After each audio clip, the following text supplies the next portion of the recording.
Here's what you need to do if student loan debt is forgiven in whole or in part.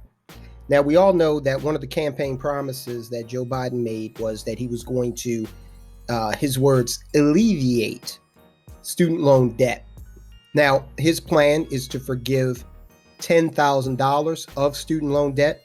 About 33% of the people who have outstanding student loans have loans at or below $10,000. So that would mean that 33% of student loan, of folk that hold student loans would have their debt eliminated under Joe Biden's plan of debt elimination at $10,000. Now, the Democrat Party, they're pushing for higher. They're pushing for $50,000 in forgiveness over in the Democrat side of the Congress. So let's go with Joe Biden's more conservative number just for now. Now, if he went ahead and forgave $10,000, we're going to talk about what that would mean in real numbers when you talk about the interest and then what you should do with that money.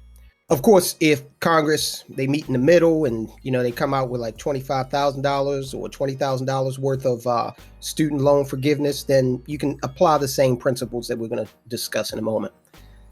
But let me make a suggestion here, and I don't want to get into the politics of this, but anybody out there that's considering going to college, we've got a video out there that talks about this, but let me reemphasize this. When you go to college, you're making an investment in yourself. Now, personally, I believe that there are only a handful of degree programs that warrant the tens of thousands of dollars that people are out there paying for these college degrees. Medicine, of course, engineering. You've got to go ahead and get a degree in order to be a competent lawyer, I believe. Okay. And there are a few others. I'm not really understanding why people are paying huge sums of money for certain degree programs. Case in point, and this is an article from the Harvard Crimson, I will link to it. For Morgan R. Pratt, a Master of Public Policy candidate at the Kennedy School, a daunting obstacle stands between them and their dream of pursuing a career in climate activism following graduation. Student loan debt. So he's going to pursue a climate activism career. This is what he says. I have a lot of student loan debt and a really high propensity to do something in the public service industry. All fine. If that's what you want to do, Morgan, I'd say more power to you. Right now, I have this huge incentive to just follow in the footsteps of my classmates and get a consulting gig, which would help eliminate my student loan debt, but put me into a workspace that creates all these perverse incentives. So Morgan, you as an adult have to make a decision as to what it is you really want.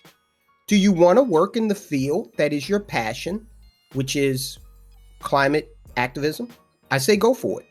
But you can't have it both ways. If you want to go to Harvard, of all places, and pursue this, I wonder if, and I thought you had to be pretty smart to get into Harvard. So let's assume that Morgan is a bright individual.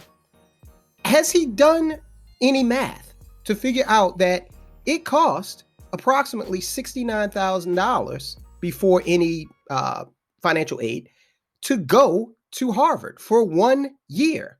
So if Morgan is a student at Harvard studying public policy for 1 year, he's going to rack up a bill of at least $267,000. Now, when we look at what the average, and we're taking this from ZipRecruiter, ZipRecruiter is saying that on average, the annual salary of someone in that field is making about $35,000, close to $36,000 per year. So he's going to come out of school before he gets a mortgage, before he gets married, before he has a child, entering into a field that he said he has a passion for, making close to $40,000 a year. Let's just give him 40 because he did come from Harvard. Maybe his degree will get him a premium on his salary. And he'll have $276,000 worth of debt. All right, let's examine this a little bit closer. We head on over to the student loan calculator. Now, I did some research and found out that the average student loan debt interest rate is 5.8%. So let's give it to them, 5.8% over a 20-year period. That's how long student loans terms can last for. So what's he looking at in monthly payments? He's looking at close to $2,000 in monthly payments. And here's the real kicker. At 5.8%, he's looking at almost $200,000 just in interest paid over this time. So I'm not sure if more, well, he said he's a public policy major, apparently not a math or business major, because this just doesn't make sense. Seriously, why would I need a public policy degree from anywhere, let alone Harvard, if I wanted to be an activist of any kind? Let's be real. And look, I don't want to engage politics, but let's talk turkey here. The most successful activist in the country today, like it or not, I would think is Al Sharpton. Al Sharpton, he didn't go to Harvard. And I'm pretty sure Al Sharpton is a multimillionaire. He's got television shows, radio shows, and all kinds of other things.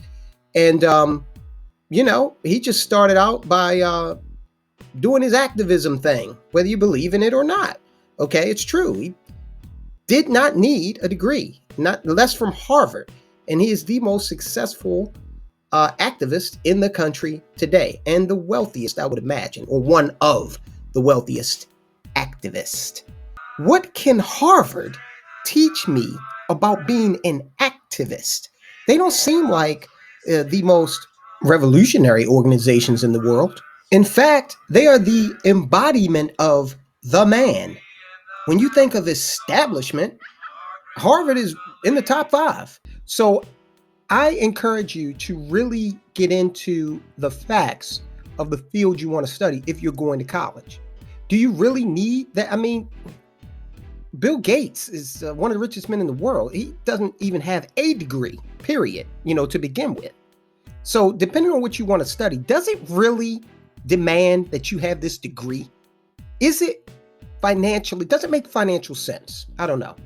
So let's go back and take a look at the $10,000 that 1/3 of student loan holders have. At $10,000 over 20 years at 5.8%, they're paying $70 a month for that. But the total interest that they're paying is 6.9%. I'm sorry. The total interest is $6,918. So on top of that $10,000, they are close to $7,000 in interest payments alone, bringing them up to about $17,000 when it's all said and done.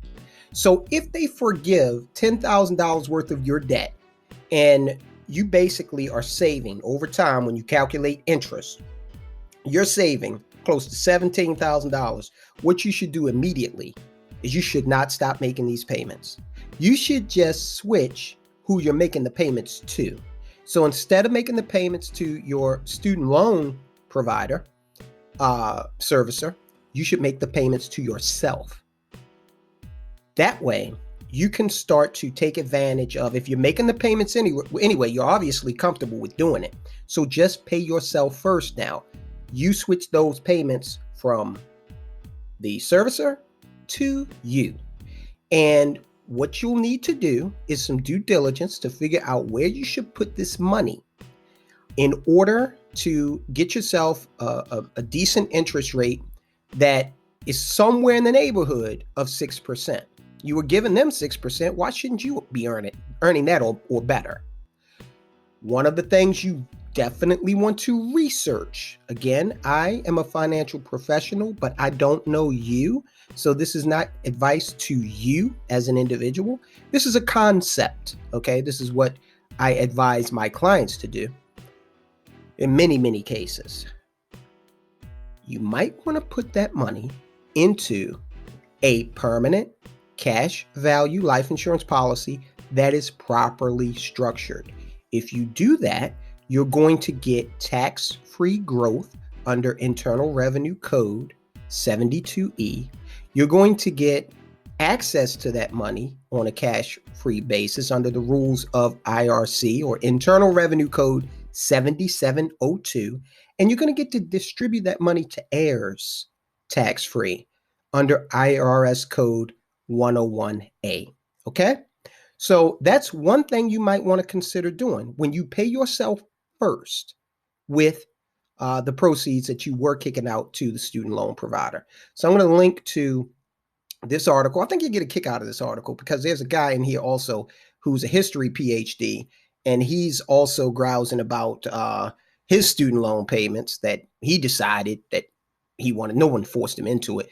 But I looked up how much they're making, and they're making about $60,000. So uh, and the calculation I did, by the way, is low because both of these individuals that we talked about, the history major and the public policy major, they're in master's degree programs. So if they have been in school, which they probably would have been for 4 years prior to their master's degree, they've already got, a pretty healthy amount of debt racked up before they even got to grad school.